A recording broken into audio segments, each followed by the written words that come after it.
Didn't matter that they opened 10-4. The second they wobbled, the noise got loud. They were counted out. Too old, too inconsistent. And then they pulled off the biggest in-season trade in years.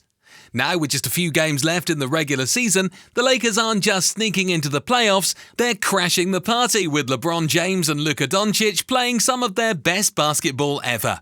But here's the thing, there's something the rest of the Western Conference hasn't figured out yet. Something that's about to punch them right in the face in the first round. Let's talk about it. The Lakers didn't start slow, they started uncertain. A 10-4 record looked good on paper, but the energy? Off. You had a 39-year-old LeBron still playing like a star, a deep roster, real talent, but no rhythm, no identity. Then came the Luka deal, a mid-season swing that didn't just wake the Lakers up, it flipped the whole playoff picture. And now, this team isn't just winning, they're dismantling teams that were supposed to be unstoppable. If you think the Lakers are just another playoff team, you're missing the bigger picture. They're building something dangerous, and the rest of the West should be scared. Let's get one thing straight, there's no ego war here. People thought putting LeBron and Luka on the same team would mean clashing styles, too much ball handling, maybe even chemistry issues. Nope. Instead, what we got is a team that looks like they've been running this offense together for years. LeBron's averaging 24.5 points, 8.4 assists and nearly 8 rebounds per game this season. Not bad for a guy pushing 40, but it's not just the numbers, it's how smartly he's playing. He's picking his spots, defending better than he has in years, and acting as the true floor general when things get tight. Luka? In just 25 games with the Lakers, he's averaging over 27 points, nearly 8 assists and over 8 rebounds. And he's doing it while sharing the court with the most ball-dominant player of the past 2 decades, and making it look easy. When you watch them together, you see two guys who understand how to control tempo, how to manipulate defenses, and how to get everyone involved without stepping on each other's toes. That's rare, that's scary. So why should the West be nervous? Because this isn't the same Lakers team that lacked the energy. This is a Lakers team that just beat the best team in the NBA, the Oklahoma City Thunder, by 27 points. They didn't just win, they dominated. Luka dropped 30 and shredded OKC's defense like it was pre-season. Reeves added 20. LeBron didn't even need to take over. He orchestrated, locked in defensively, and let the system hum. And finished the game with 19 points. OKC had no answer. And this isn't a one-off. The Lakers have beaten the Nuggets, the Rockets, the Thunder. These are teams above them in the standings. Teams that are supposed to be younger, faster, more modern.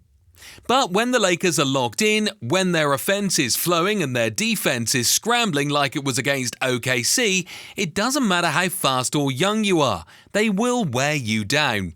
And that's what nobody's talking about enough. This Lakers team can defend.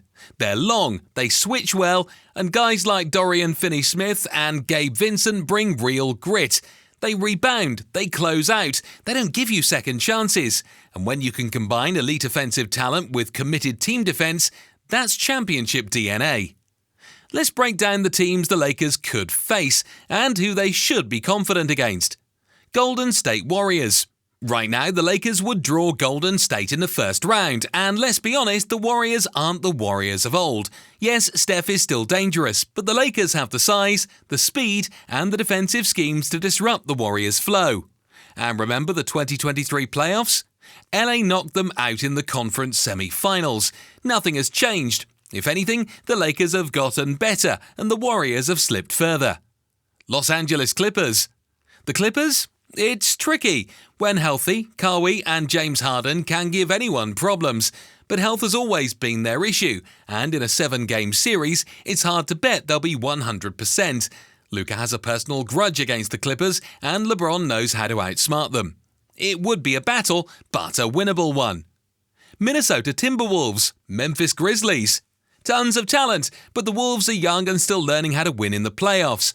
The Grizzlies are banged up and inconsistent. LA's experience and composure gives them the edge here. Denver Nuggets. Now here's where things get real. Denver trashed the Lakers 4-1 in the first round of the playoffs. And yes, Jokic is still Jokic. But this is a different Lakers team now. Deeper, smarter, and with Luka in the mix. Denver is still the toughest matchup, no doubt, but the Lakers already beat them this season, badly. The blueprint is there. The question is, can they do it 4 times in a series?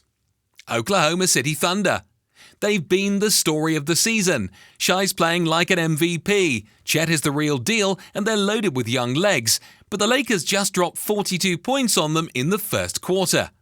The size of LA, the playoff poise, and the ability to rattle young teams under pressure, it's a problem OKC might not be able to solve yet. It's not just about talent. The Lakers have had talent before. It's about timing. LeBron knows his window is closing. Luka wants to prove he can win at the highest level. And everyone else?